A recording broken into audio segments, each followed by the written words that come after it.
நம்ம விழுப்புரத்துல இருந்து தாமோதரன் அவர்கள் நம்மோடு இணைந்திருக்கிறாரு. Damodaran, good morning. நீங்க இருக்கக்கூடிய பகுதி எந்த பகுதி? அங்க எத்தனை மையங்கள் அமைக்கப்பட்டிருக்கு? அங்க வேலை செய்யக்கூடிய பணியாளர்கள்லாம் அங்க வந்து செக் பண்ணிட்டு உள்ள அனுப்பிட்டாங்களா? அங்க நிலவரம் என்னவா இருக்கு? தாமோதரன், நீங்க எந்த பகுதியில இருக்கீங்க? அங்க மொத்தம் எத்தனை மையங்கள் அமைக்கப்பட்டிருக்கு? பொதுவாகவே பணியாளர்களை செக் பண்ணிட்டு தான் உள்ள அனுப்புறாங்க. அதுக்கு எவ்வளவு டைம் ஆகுது? அங்க இருக்கக்கூடிய பணியாளர்கள்லாம் உள்ள போயிட்டாங்களா? எப்போ ஸ்டார்ட் பண்ண போறாங்க? விழுப்புரம் நாம் தற்பொழுது இருக்கக்கூடிய பகுதி பார்த்தீங்கன்னா விழுப்புரம் அறிஞர் அண்ணா கலை மற்றும் அறிவியல் கல்லூரி. இந்த பகுதியில் பார்த்தீங்கன்னா விழுப்புரம் வானூர் ஆகிய தொகுதிகளில் வாக்குகள் எண்ணும் பணியானது காலை 8 மணிக்கு தொடங்கப்பட்டுள்ளது. இதே போன்று விழுப்புரத்தில் பல்வேறு பகுதிகளில் அந்த வரப்பட்ட வாக்குப்பதிவுகளானது தற்பொழுது எண்ணப்பட்டு வருகிறது. 8 மணிக்கு இந்த வாக்குப்பதிவானது தொடங்கப்பட உள்ளது. தற்பொழுது இந்த பகுதியில் பார்த்தீங்கன்னா 8 மணிக்கு விழுப்புரம் வானூர் பகுதியில் எண்ணப்பட உள்ளது. இதனைத் தொடர்ந்து காக்குப்பம் இன்ஜினியரிங் கல்லூரி பகுதியில் பார்த்தீர்கள் என்றால் அந்த திருக்கோயிலூர் விக்கிரவாண்டி சட்டமன்ற தொகுதியில் வாக்குப்பதிவானது தொடங்கப்பட உள்ளது.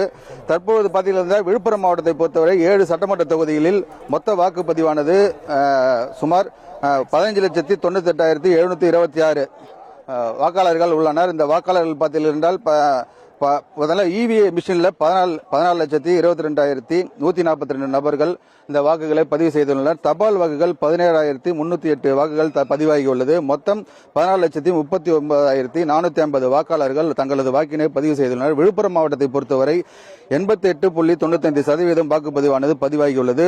3,556 மின்னணு வாக்குப்பதிவுகள் இந்த பதிவில் வாக்கு மையத்தில் ஏற்படுத்தப்பட்டுள்ளது.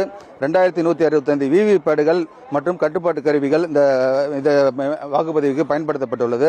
இந்த முழுவதுமாக பதிவான வாக்குகள் அனைத்தும் விழுப்புரம் காக்குப்பம் பொறியியல் கல்லூரி மற்றும் திண்டிவனம் பொறியியல் கல்லூரிகளில் 7 சட்டமன்ற தொகுதியில் வாக்குப்பதிவானது எண்ணப்பட உள்ளது. காலை 8 மணிக்கு இந்த வாக்குப்பதிவானது தொடங்கப்பட உள்ளது.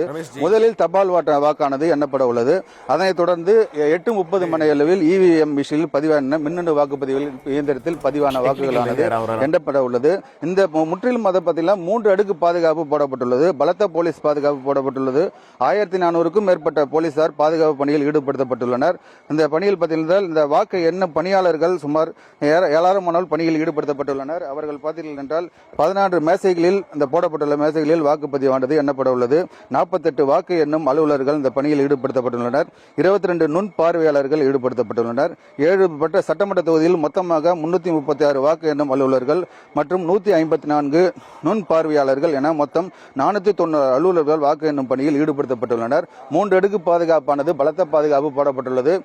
மொத்தம் பாத்தீங்கன்னா முதல் அடுக்கில் பாத்தீங்கன்னா உள்ளூர் காவல்துறையினரும், 2வது அடுக்கில் மாநில ஆயுதப்படை பாதுகாப்பு ஏற்பாடுகள் எந்த அளவுக்கு இருக்கு அப்படின்னு நீங்க சூழல்ல இருந்து பல விவரங்களை வழங்கி இருக்கீங்க. நன்றி.